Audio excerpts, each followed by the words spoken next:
filmmakers had captured so much about life around the firehouse, except for one thing, a big fire. There's a superstition among firemen. When you go too long without any fire, be prepared. Something big is coming. What you're about to see is how brave men work under stress, surrounded by chaos. They trained all their lives for this moment, but nothing could have prepared them for what was about to happen.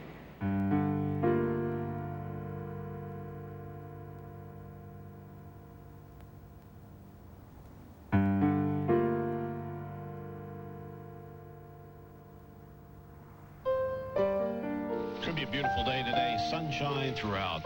Low humidity. Really a splendid September day. The afternoon temperature about 80 degrees. Great weather for the primary election. Tonight, clear and cool, low 60 in Midtown. It's begun to sound like some sort of a cliche. But really, September 11th started out like every other day. 8 o'clock in the morning. Don't throw the fat away. The day guys were just coming in. I was off that day. 13 guys from my firehouse were on. Around 8:30. Engine, ladder. I believe the run came in. Get the run for the gas leak, or an odor of gas in the street, actually, I think it was. It's just lisping on in church, odor of gas. Yeah, I don't think anything of it. You get on the rig, you go, you say, all right, it's an odor of gas. Jules was riding with the battalion chief, Joseph Pfeiffer, videotaping. It was just another call, and I'm riding with the battalion chief. It was basically camera practice. See, Jules had only been shooting for a few weeks. Before that, Gideon was the main cameraman. Every time the battalion goes, I go.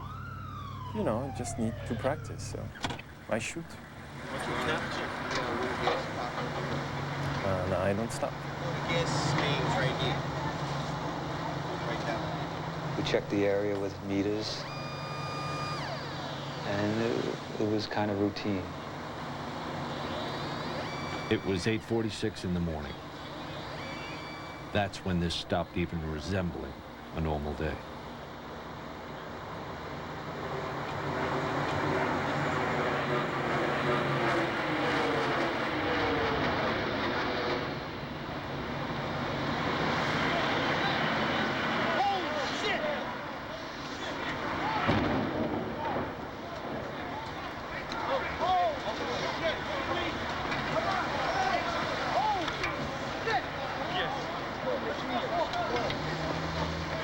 Right then and there, I knew that this was going to be the worst day of my life as a firefighter. Go to the trade center. Immediately, I knew this wasn't an accident. Oh my God. That looked like a direct attack. What? Chief Pfeiffer made the first official report. We have a number of floors on fire. It looked like the plane was aiming towards the building. Transmit a third alarm. We'll have the staging area at Vesey and West Street. It was probably a 2-minute ride, but it seemed like it was forever because there was a lot of things going through your head. Everyone we was passing was looking up. It's like the world just stopped. We are just currently getting a look at the World Trade Center. We have something that has happened here. Flame and an awful lot of smoke from one of the towers. Whatever has occurred has just occurred within minutes, and we are trying to determine exactly what that is. Where you are, Chief? Want me right in there? Go right in front? As we swung around in front of World Trade, my mind tells me, wow, this is bad. What do we do? Like, what do we do for this?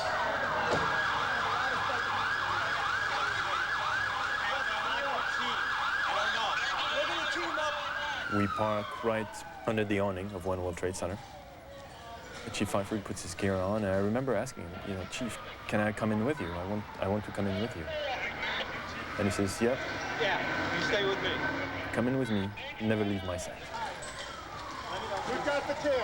I go in, and I hear screams, and right to my right, there was 2 people on fire, burning.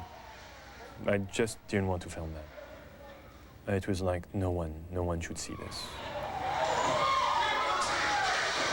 Pfeiffer was the first chief into the building. Right away, a guy from the Port Authority told him the damage was somewhere above the 78th floor. But all you had to do was look around. It was obvious. Something had happened right there in the lobby. You just saw that all the windows were blown out. The lobby looked like the plane hit the lobby. Later, they'd figure out that flaming jet fuel had shot straight down the elevator shaft. All of this damage was done already. People was all over the place.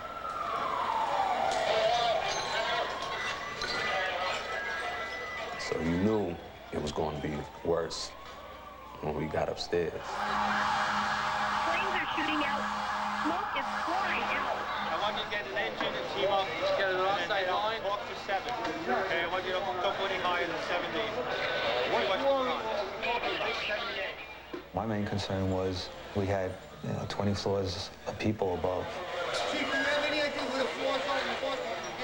And we had to figure out a way to get them out. You don't have an elevator yet? As it turned out, we had no usable elevators. Any elevators working? With the elevators out, there was only one way to get up there. Walk. Companies come in. You see them with a concerned look on their face. And they're sent up.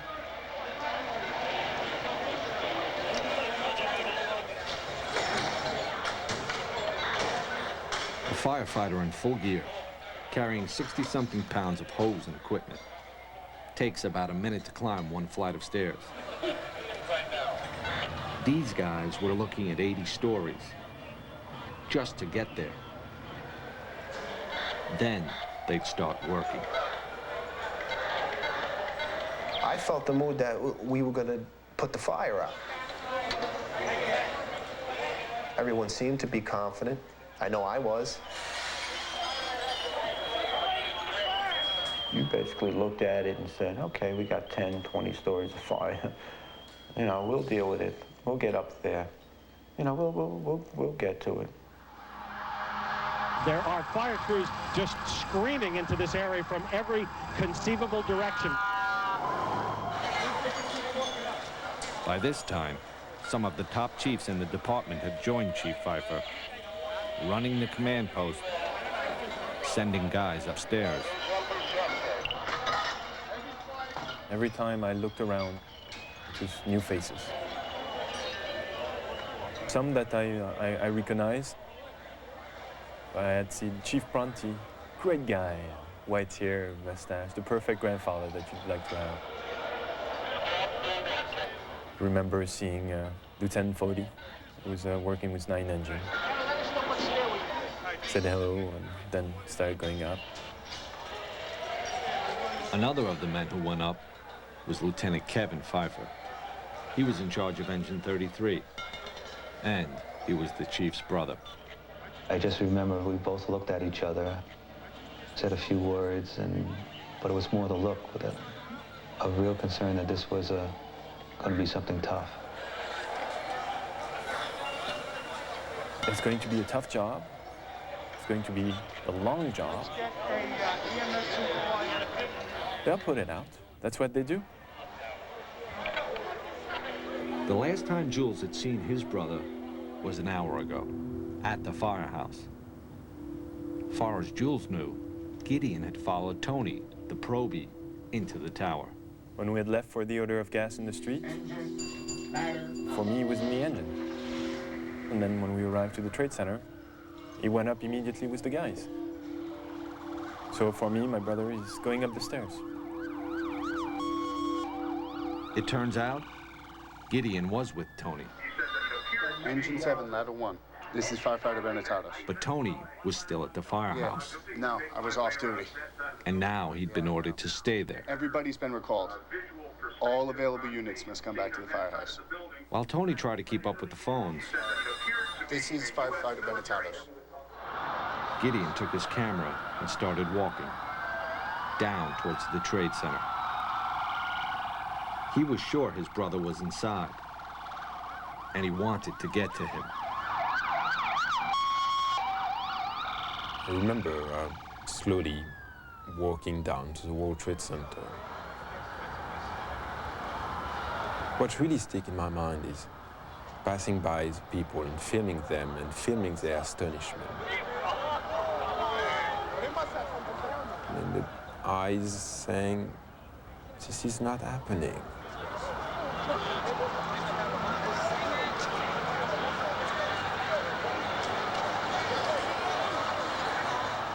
I remember tilting the camera back and forth between the people and the towers in front of me.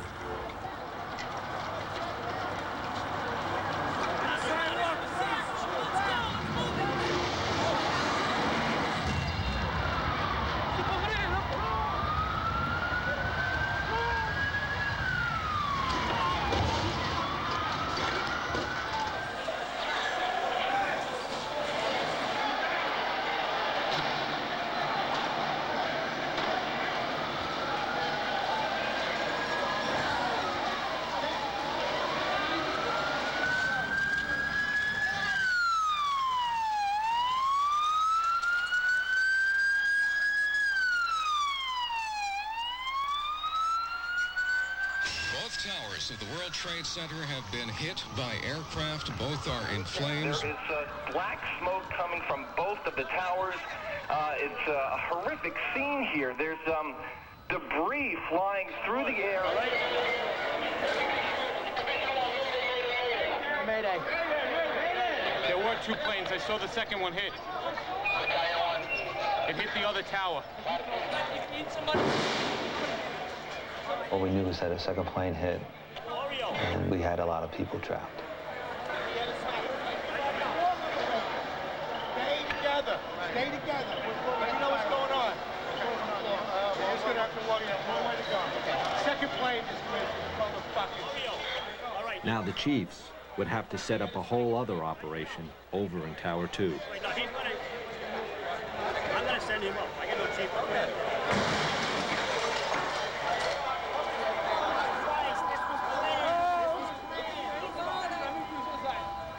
When the second plane hit, that's when you could see fear. Both of them are on fire. You could see it in everybody's eye. Tell her your co-workers are with you. There were people from all over the world in these streets. Different colors, different languages. On those few blocks between the firehouse and the World Trade Center, the entire world was there. So two aircraft. Two aircraft. The first one on one World Trade Center. The second one just happened.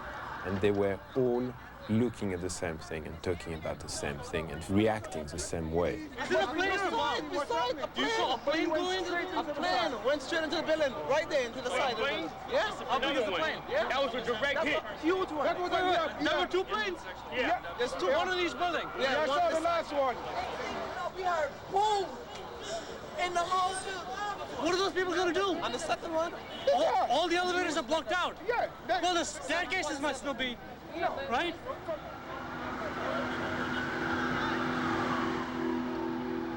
Stairs were crowded. People were coming down burnt. Upstairs in Tower 1, the guys from my firehouse were now 10 floors up and climbing. If we did talk, it was to the people coming down, trying to comfort them, tell them it's all right, get out, stay calm. I wound up finding a woman in the C staircase. Her arms were all burned. She was just sitting there, basically in shock. So I picked her up under her arms, and I put her in with a group of guys, and I asked the group of guys to, take it down. I knew we had to get up to help people. We had to get up there. People pretty much said, why are y'all going up there? Get out.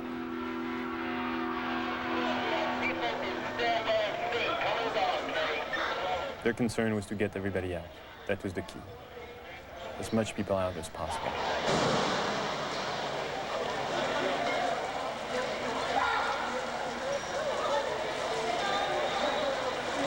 Most of the people in Tower 1 came out on the mezzanine above the lobby.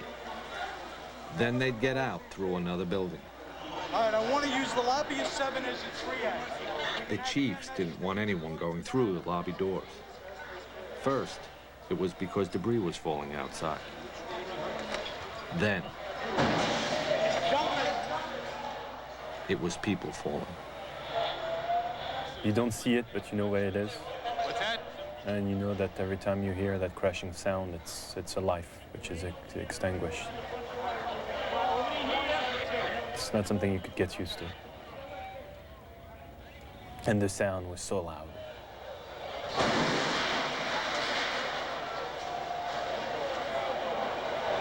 I just remember looking up, thinking, how bad is it up there that the better option is to jump?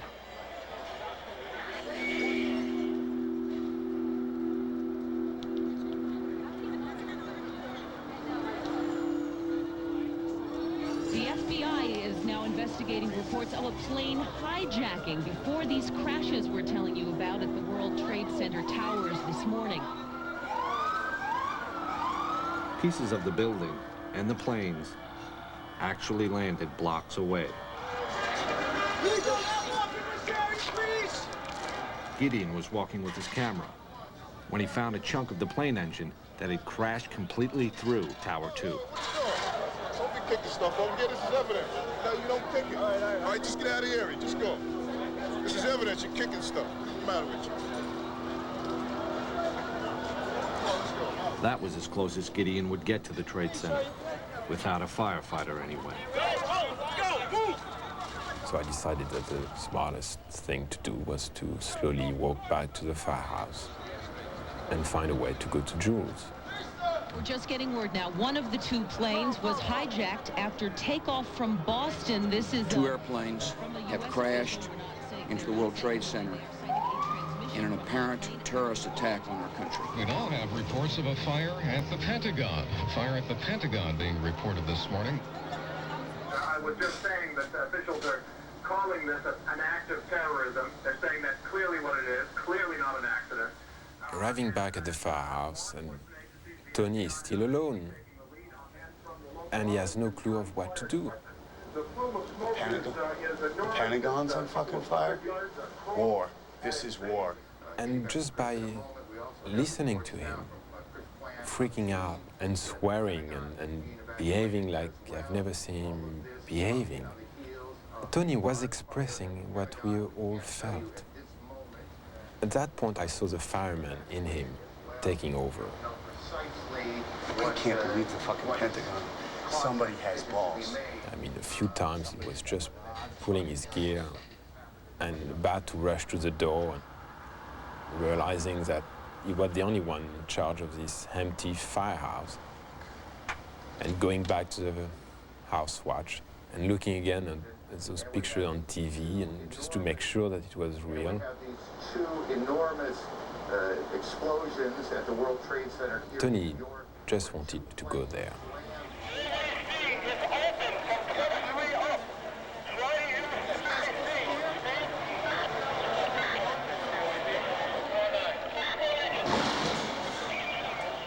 In the lobby, the chiefs were trying to run the largest rescue operation any of them had ever seen, with next to no information coming in from outside. You got a phone that's working? I think the entire world knew more than we did. Everybody had seen the attacks. Everybody had seen the tower burning. De New York, un avion s'est encastré dans une des deux Had seen the Pentagon. For us, we didn't have a clue of what was going on outside our lobby.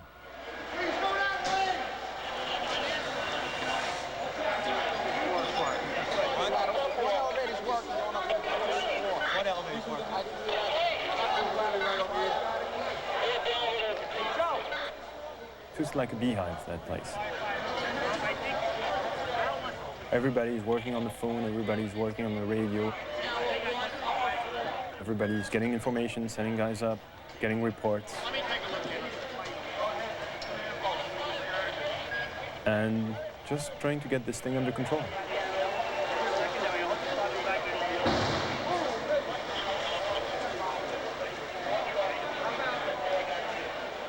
At one point, there was even a rumor a third plane was heading in. You got to remember, at that moment, anything seemed possible. Other than NYPD, Port Authority, police, and the military. And I need that done now. Another fucking plane. Strategy to get as many people out of the fucking building, let it burn up. We got a lot of people with us, so we got to get these people out. That's the priority. On top of everything else, just talking to the guys in the stairwells was tough. Fort David to Battalion 7.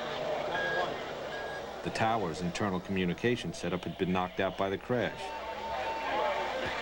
That left fire department radios. Suddenly, you have hundreds and hundreds of firefighters that have radios.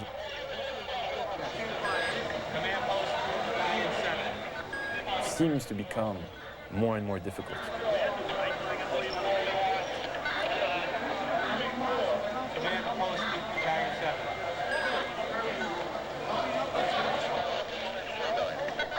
OEM-1 to base. Please provide me again with your location.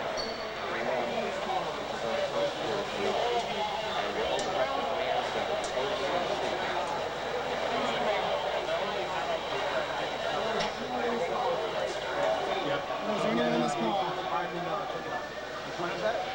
Is there anyone in this car? You had one guy from the WTC who was trying frantically to reach anyone on the elevators. 69 car. Anyone in this car? No, is there anyone in this car? And going through the list, Hello, is there anyone in this car? and there's about 98 elevators in the World Trade Center. 70's on main line. Is there any kind of recall capability to try to can't speak. I'm trying to evaluate which one's good and which aren't. In the middle of all this, suddenly an elevator opens up. And you see people not having a clue of what's going on, because they've been stuck in there since the first plane hit.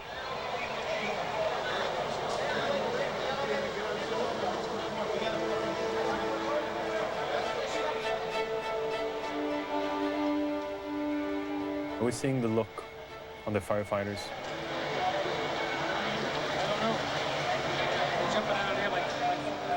It was not fear, it was what's going on. Disbelief. That made me panic a little bit. That made me panic.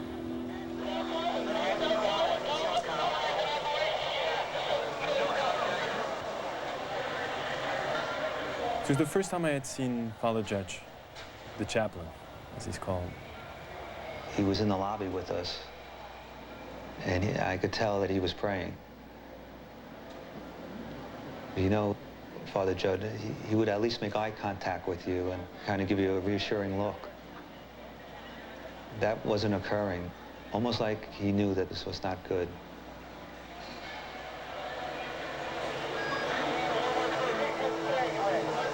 This is a dangerous way to go out.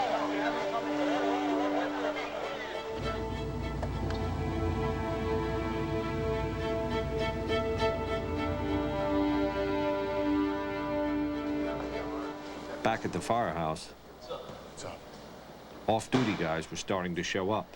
No point. We're just waiting right now. What's that? We're just waiting right now. Tony was, he just had one thing in his mind. This is bad. To go there, and he couldn't. 2 alarms right away. And that's when Chief Burns arrived. I need a cup of coffee. Larry Burns joined the fire department in 1957, retired a battalion chief 3 years ago. I couldn't wait. I had to get down there because you know what? They're my firefighters. It's my building. It's my city. Leave your gear all together, get a flashlight, and a bottle of water. Okay. Told the probie, get your gear, let's go. I remember Tony asking me to bring him some gloves, medical gloves. Grab a box of gloves. Go grab a box of gloves. And by the time I found them and rushed back, they were gone. The probie and the retired chief were lost in the crowd, headed down to the Trade Center. I think at that point, the lobby was pretty empty. There were just a few of us in the lobby, and we were discussing tactics. This is Tower 1. This is Tower 1. Put a big 1 here. Some of the outlying companies didn't know what Tower 1 was and Tower 2. So we were just trying to help them out by writing it on the desk to make it obvious to people. It was just before 10 o'clock.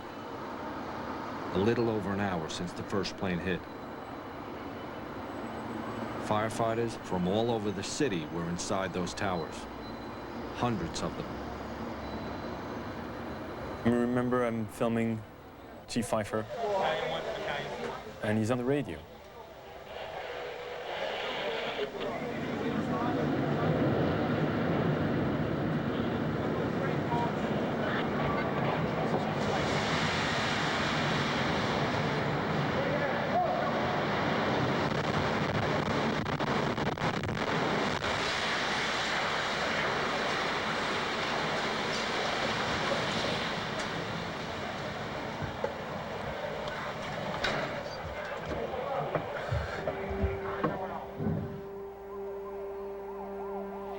A situation that started bad just gets worse and worse and worse. The World Trade Center, South Tower, which was hit by a plane and racked by an explosion approximately an hour ago, has totally collapsed. What happened?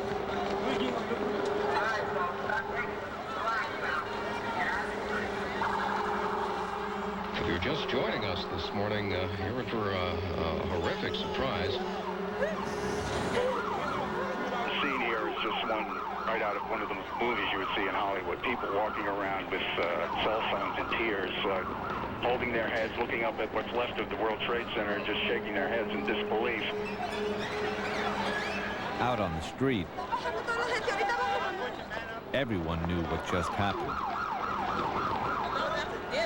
The South Tower was gone. They saw it collapse and ran.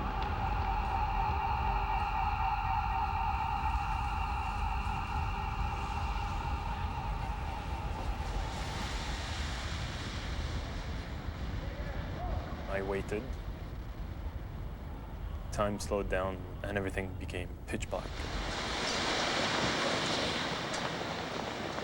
Everybody all right? Yeah, I'm okay. How's the way out of here? And then realized, okay, I'm not dead. Yeah, right here. So let's turn on my floodlight on top of my camera. All right, come on down this way. Yeah, let's get out the way we came in. Okay, come on down. Everybody down. Inside the Trade Center, all Jules and Chief Pfeiffer knew, Yeah, right here. all anyone knew,